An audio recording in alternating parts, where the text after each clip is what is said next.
Nashville, Tennessee is home to some of the world's finest musicians. From country music to R&B to hip-hop and everything in between, if you've heard it, Nashville's got it. But ever since I moved to the city in 2013, I've met some incredible musicians who fall in between the cracks. Amazing musicians who are passionate about that other music. So I'm not here to talk about the music you've probably heard. I'm here to introduce you to them, illuminate their music, and share their stories. My name is David Rodgers. I'm an improviser, composer, and pianist here in Music City, USA, and I want to welcome you to the Improviser's Corner.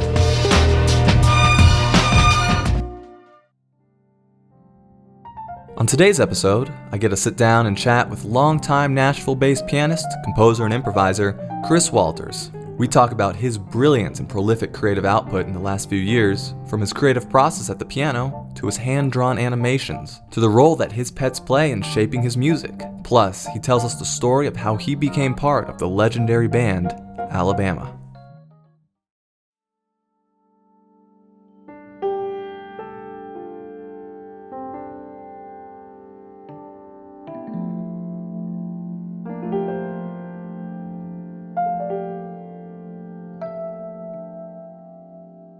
At the time, I lived in New Orleans for quite a while. I finished high school and then went to college in St. Louis, Missouri. My dad moved up there for work. So we lived in St. Louis for a bit, and then I moved up to New York for 3 years at the end of the 1980s, and struggled up there, but was eventually making a go of it. And then I got a call to audition for Barbara Mandrell down here in Nashville to be her music director. And at that time, I had no interest in moving to Nashville or being in country music. I really wanted to be a jazz pianist, a working jazz pianist, and recording jazz pianist.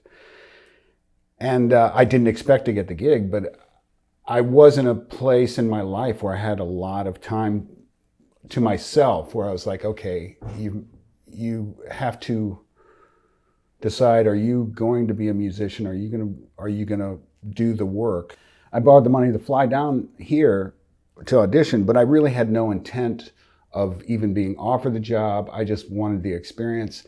And I just dove in when I got those tapes. I'm like, I'm gonna do all the work I know how to do as if I'm the guy for this gig. And I mean, I learned everything the piano player and keyboard player did in the live show. I just transcribed it all and memorized it. I mean, I was spending nights just going over in my head, visualizing myself playing the show. That whole thing, I don't know if that's what it takes for a lot of musicians, but a lot of times I've learned about my own abilities or lack of abilities where that's what it takes, where I have to immerse myself, my mind, my body, everything into the goal. And I mean, I went in there completely prepared, probably more prepared than most of the auditionees, and there were quite a few of them. Again, this is not to pat myself on the back. It was more of a learning process for me. It's like, oh, well, you can do anything if you dive into it head first with only that goal in mind, you know. So it was a big learning experience for me. And I got offered the job. And at the time, my girlfriend, Susie, who's now my wife, I called her and I said, well, I got offered the job. And I go, I don't know if I want to take it and move and stuff. I've got stuff going on in New York. She goes, why would you not take that gig? So I did. And we got married and we have 3 kids. And life's been great.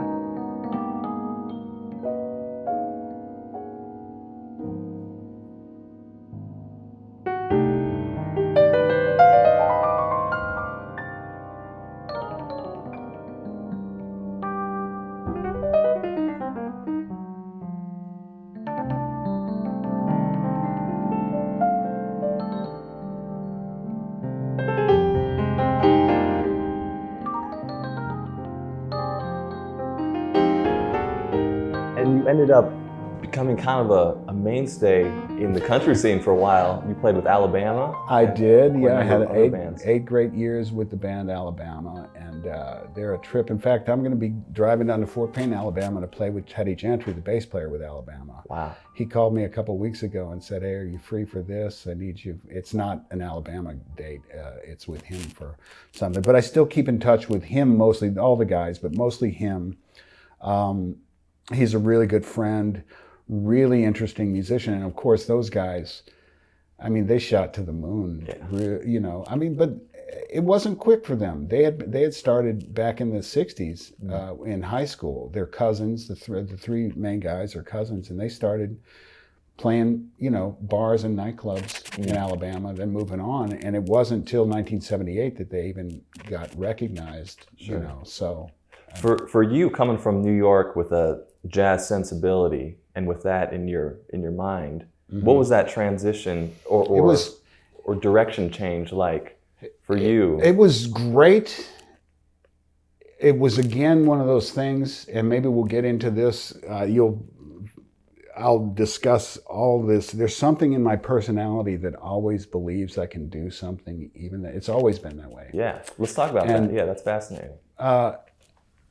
Yeah, it's really not smart. I mean, it's stupidity on my part because I dive into things that I really can't do. But that said, there was a steep learning curve when I moved to Nashville. I was trained classically. I'm not as good a music reader as I was, but there's times in my life, obviously it's a skill that if you don't do it as much, you lose some of the speed of reading. And it's a constant learning constant learning thing for me that music's a wide spectrum. The other learning curve for reading, especially, and learning was the Nashville number system. I mean, I understood figured bass to an extent. I'm not a great figured bass reader, but as far as the number system, the Nashville number system, I just didn't grasp it at all. I bought Chad Williams' book, The Nashville. People were saying, well, you got to learn to write and read number charts. And I was like, why? I know how to write and read notation. I mean, why bother? Like, no. And I mean, I quickly learned, I quickly learned how important it was. It took me a year to really immerse into, well, how this works. And what happens is all musicians have a different way they like to read, whether it's, I want a 2/4 bar to be written this way, and that's still an ongoing process of trying to decide, well, what does this musician how do they want to read it? But that said, the Nashville number system was one of the most amazing creations I've ever come across. It's the whole aspect of it is you can play in any key, which of course we all have to be able to do as professional musicians, but it simplifies the process so much. I had no idea when I moved here, as I guess my point. That was a steep learning curve, and I'm like blown away that I was that clueless at how important of an invention and how it transcends a lot of different musics. Like you can think in simple numbers, and you can play anything in any key. I love it. It's amazing.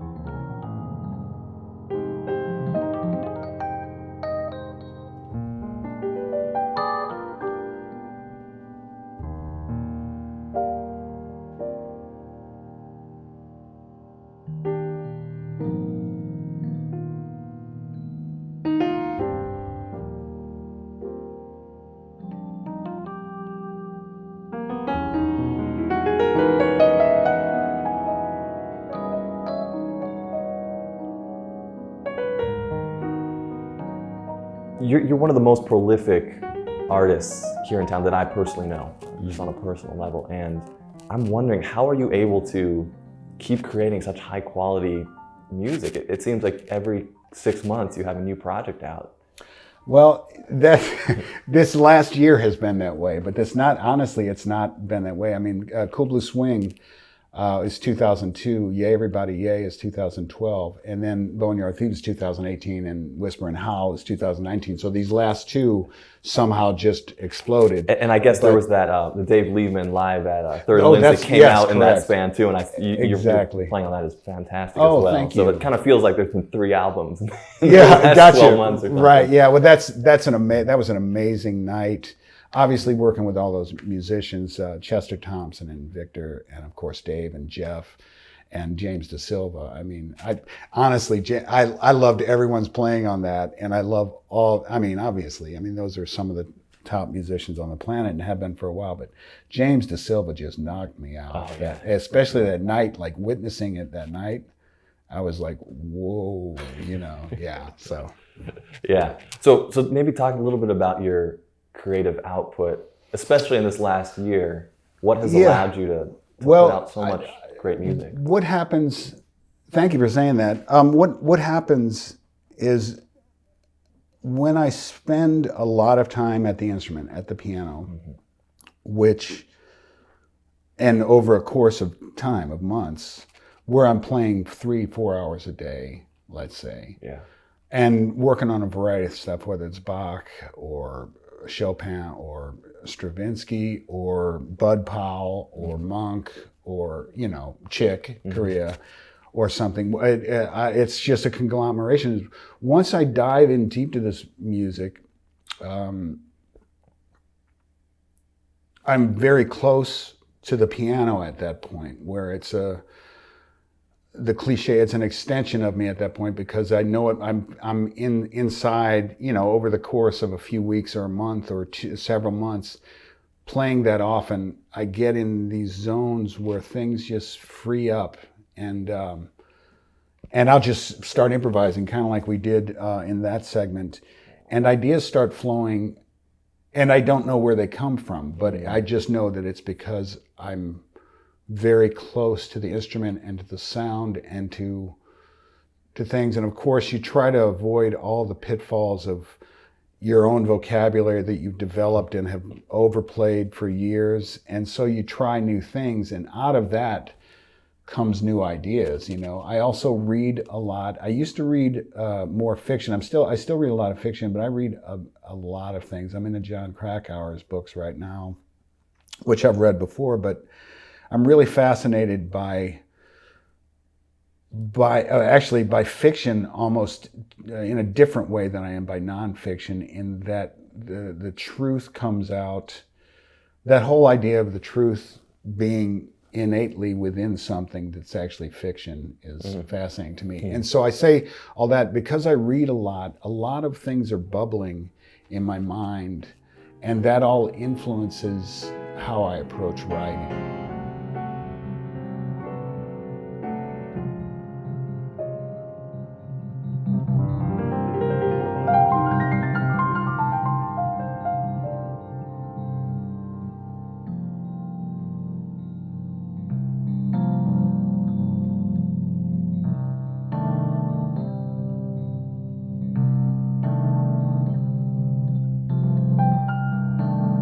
Practice something like that, where it takes a tremendous amount of reflection, personal reflection, honesty, and how are you able to evaluate that, whether in the moment or later on if you record it or something?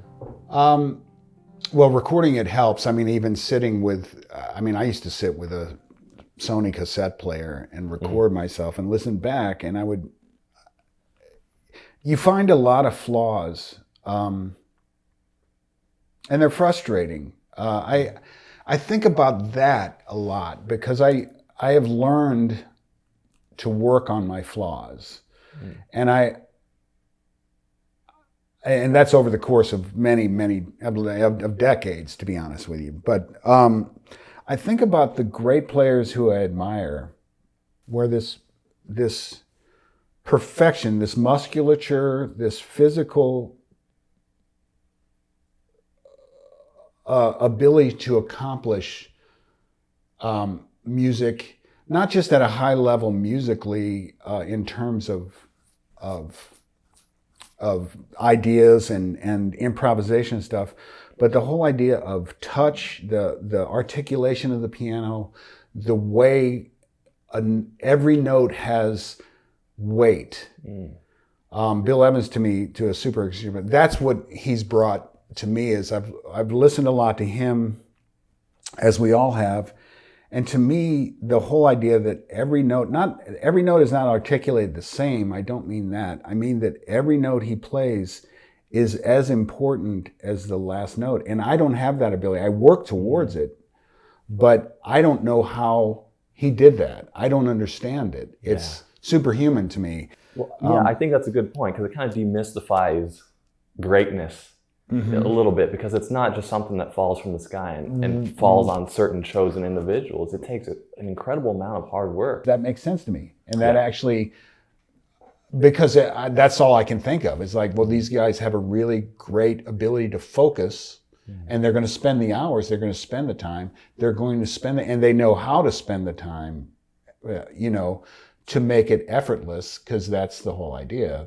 the Kenny Warner of effortless mastery. Exactly. I mean, to me, there's very few people who have accomplished that on the level that, say, a Bill Evans or somebody has. Yeah.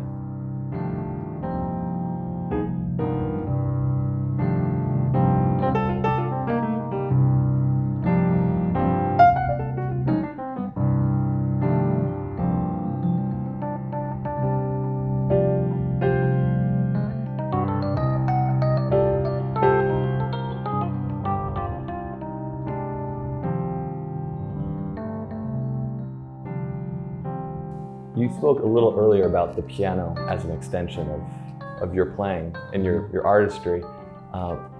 Your animations are also an extension of your artistry in a really cool and unique way. And if people haven't checked them out, we'll make sure there's a link where they can. Yeah. When did that start? That's such a kind of a wacky thing. Well, I'm not a trained animator or trained graphic artist at all. It's all like just my own doing. But I've always drawn, even like we all have. I mean, typical kid stuff. But in the early '90s, there was some software that came out that allowed you to make really rudimentary line drawing animations. So I explored that.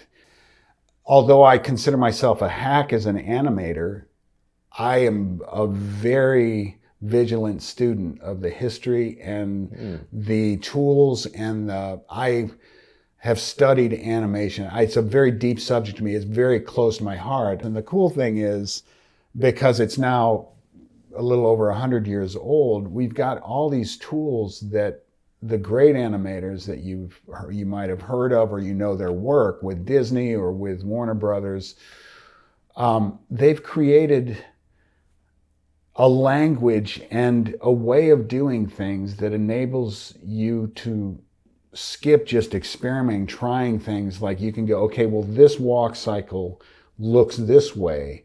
I can tweak it my own way. But if I were to spend that just willy-nilly, like doing it from the get-go, I'd be spending weeks just trying to get a walk cycle down. You know what I'm saying? But now I actually have the tools. Oh, I like the way, I don't know, Snow White walks here. How did they do that? Well, all that information is available to you. So you learn that, you can even copy it, and then you figure out how to tweak that for your own purposes to make it look like you want, to make your character feel the illusion of life within that character your way, not the Disney way, but at least you had that template. So I find that fascinating. I'm thankful for all that. Totally, And something you said earlier actually just sort of connected these dots, and maybe you can speak to this a little bit as well. We kind of spoke about the way that masters like Bill Evans are so cognizant of every note being intentional. Animation is kind of a similar process, because every change from slide to slide, or however it works from frame to frame, has to be intentional, right? Exactly. And so there is that kind of crossover. That's interesting. I didn't even think of that. That's a pretty astute observation, actually. Yeah, that's cool.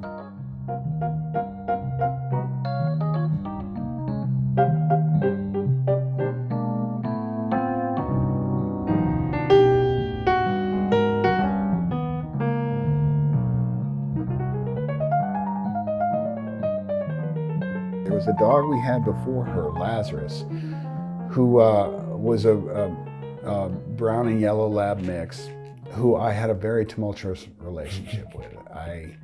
For many reasons, which we don't have time or inclination to get into right now. But he was a great dog. And I feel bad about having the tumultuous relationship with him. He died in like 2012, 2013. That said, to this day, he influences me at the piano in this way.